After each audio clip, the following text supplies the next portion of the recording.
Hello, welcome back. Episode 4. We're coming close to an end. Today we're going to go over the Ottawa Senators, previously mentioned, Buffalo Sabres, Detroit Red Wings, and Los Angeles Kings. Wow, where do we start? Maybe the $41 million projected cap hit for the year. That's almost half. Okay? That is just ridiculous. Do we start with the 3rd and 5th overall pick, as well as New York's, the Islanders' other first round pick? There are 4 second round picks, 2 thirds, a 4th, a 5th, 2 6th, and no 7th. Guys, these Senators are just. What the hell?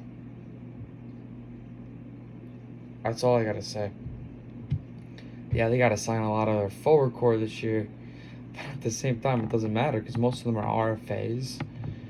And they have just an absolute insane amount of money. I'm just. Yeah. It's gonna be a crazy year for these Senators. Let's go over who they have to sign first. So, a little recap. This is a mini series I'm doing to show 5 special teams, I think, that they have to re-sign, what they're going to do at the draft, and potential free agents. I don't really go into free agents too much because you don't know what really is going to go on. You see a team like Huntersley and the Islanders. You know, he was a great player going into free agency, and now look where he is exactly. Wayne Simmons, same thing kind of. Rather than Kyle Okposo. There's a bunch of nonsense. Kevin Shattenkirk. Now, who they have to sign this year? Connor Brown. I'll go over RFAs first. Connor Brown. Chris Tierney. Jace Horliuk. I don't even know who that is. Rudolph Balkers. I know he played for the Sharks, I believe. Nicholas Paul and Anthony Duclair. As long as Andreas Englund, who is a defenseman, 24 years old. He's pretty good, actually.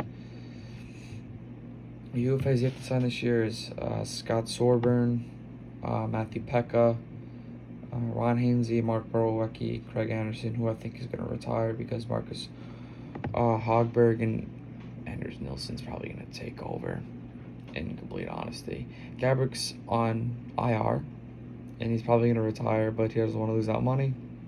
Next year, that 4.875 is going to be terminated, absolutely gone. That's even more money, and just cap. For Nuff's 2020-2021 buyout history is going to be 1.354, which is not that bad at all.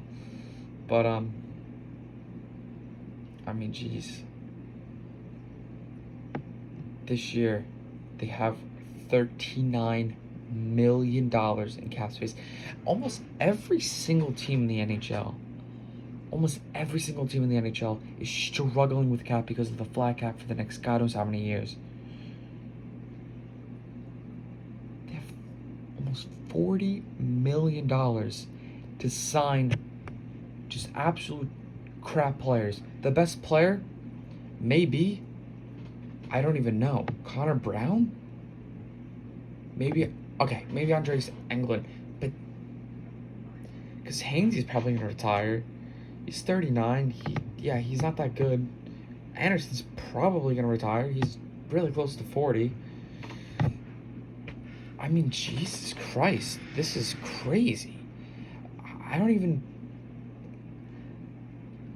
know what to say. I mean, it's gonna. Yeah, I don't even know. This is just absolutely crazy. I was going to say something, but I'm just at a loss of words. Their deadline cap space is $123 million. And their current cap space is the same amount as they have projected, which is $39 million plus. Now there's another RFA they have to sign, and it's Philip Chiplek. Not a big deal. He's 23. He's gonna make it. I think he's gonna make a jump to the league for good next year. It's gonna look like the same Ottawa team, I think. Next year with 2 new players, that being the 3rd and 5th overall pick, I believe. Both of them having an immediate impact, considering how bad they are. They're not Detroit bad, I'm not gonna lie. But they are just a guy like Anisimov and Colin White. Now, Colin White's a good player. He's only 23. He's young. He's got a good contract, 4.75 till 2026. Now, Bobby Ryan, he has the full no movement, no trade. He's making 7.25. That ends 2023. Now, listen, the funny thing is, yeah, he's had a rough ride. We all know that. He won the award this year. Obviously, I'll never be as good as he ever is, but, like, he's not that good. But the funny thing is, Ottawa can afford him with that contract. Personally, I'd be giving Bobby Ryan 3.5, 4 mil, pushing it. Seriously pushing it. Now, he's still a good player. You can do some good stuff with him. Duclair, honestly, in all honesty, I can see him going into free agency as an RFA. Ottawa looking to maybe get another pick out of him. I don't know, but here's the big part of the Ottawa franchise. They have the 3rd and 5th overall pick. Now, I'm telling you right now, the 3rd pick is only on who LA is going to pick 2nd. 5th is a blank. You have no idea what the hell's going to go on there.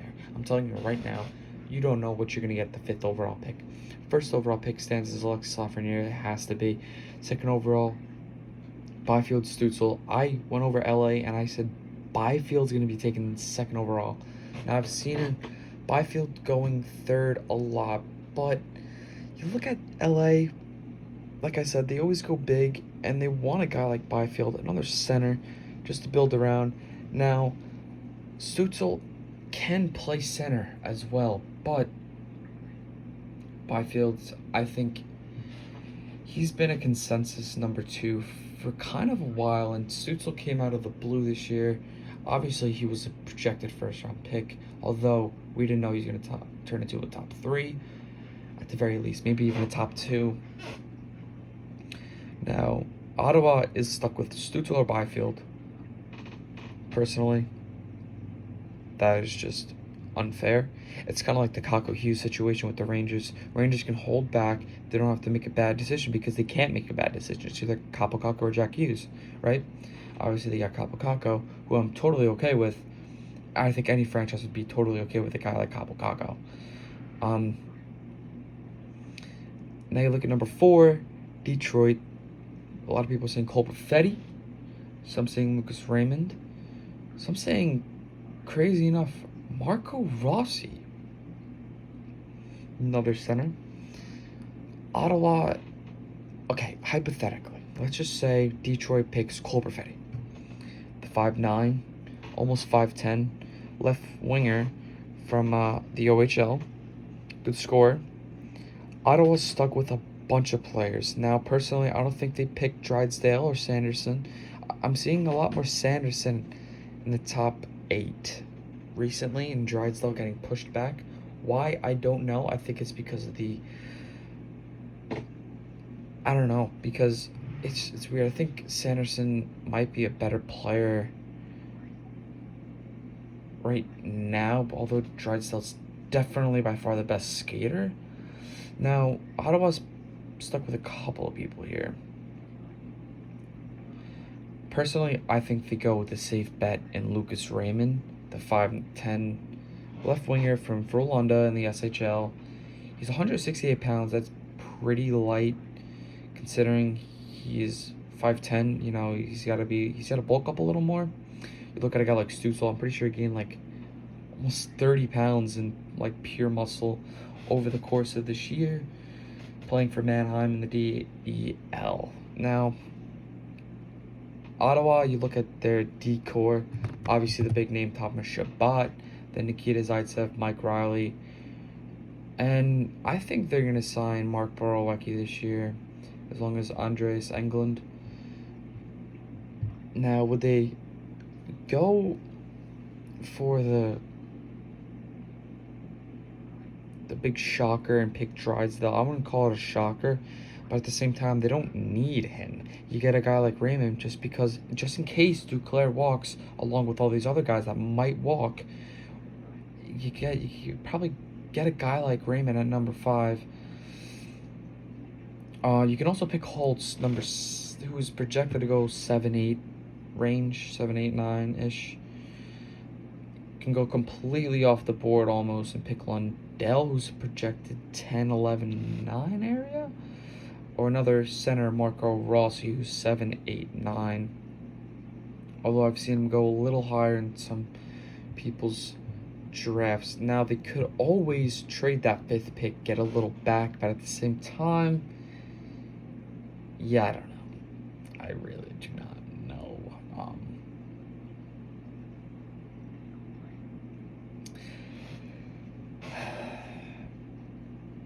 There are some interesting things. Some interesting things Ottawa can do.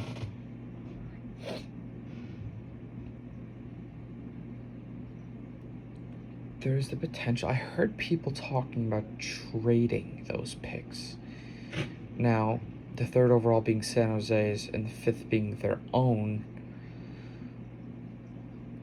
I don't know how. I don't know if they were to trade one. I would think they trade the 5th pick.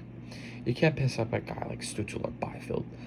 You can build not only with, but sometimes around those players, depending how good they are, depending how good they turn out to be. There's just a lot to go through right now. Now, let's say Ottawa has a breakout year. They sign Duclair. They sign all of their pending free agents. They get, let's get crazy here. They get Byfield and Raymond. So then you got a bona fide first-line center almost, besides, they might put Brady Tkachuk at that first. I don't know. Maybe a bona fide second.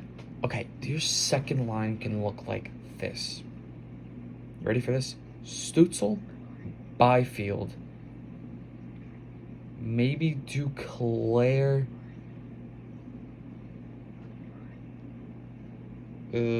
Bobby Ryan, Connor Brown. That is some pretty... Okay, if you put Colin White on that line, that is your future first line. Stützle, Byfield, Colin White. All 3 of those players, yes, they can play center, although Byfield's his number 1 position is center. I don't think he has a secondary position, unlike Stützle's a center, left winger, Colin White, center, right winger.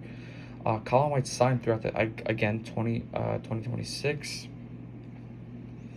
Make it a pretty good average, again, 4.75. You got a guy like Byfield and Stützle on that team. You don't have to worry about signing Rudolph or Jace Horliuk, who I've barely heard of. This is a very interesting position. I think Ottawa's, weirdly enough, a really, really good position. Again, 3 first-round picks, 2 of them being the top 5, along with the Islanders. Potential being, the 29th or 28th? I think 28th, yeah. Who projected Jan Mysak, Ryan O'Rourke, Noel Gunler. I don't think Noel's going to fall that far. But William Wallander, Vaisali Panamoryov, I think that's how you say it. I don't think Lucas Reichel's going to go that early, although he's another great left winger from the DEL. I think he's a first round in like almost any other draft. I don't know. Depends on what's going to go on? This draft is very interesting. October 6th, they got moved. October 6th. That's going to be it for today. Another 15-minute one. I think this one was pretty good. We went over some things. We didn't really go over free agents because I don't think they're going to make a big move. Like, I don't think they're going to sign a guy like Barry or Krug, Pietrangelo, Hoffman. I don't think they're going to do anything like that. I could see a guy like Nemestikov going back to Ottawa. I'm pretty sure he was with I'm pretty sure there was with Ottawa at one point, if I'm crazy. Almost 100% positive. Like, seriously. Why am I saying that? He never played with Ottawa. He did play with Ottawa. I am crazy. He got traded to Ottawa. I was right. He did get traded to Ottawa. He did play with them. I don't know. I don't know. Maybe there's a potential Wayne Simmons signing Derek Grant, maybe a center right winger. Eric Halla, although I think the Rangers might pick up Eric Halla. That'd be a pretty cool pickup. Guys, this has been a pretty good episode. I'm not gonna lie. Thank you for watching. Hope you guys enjoyed. Please leave a like. One more episode, and that's the big episode. I'm planning to do that for a while. I'm super excited for it. But anyway, guys, thank you for watching. I'll see you in the next one.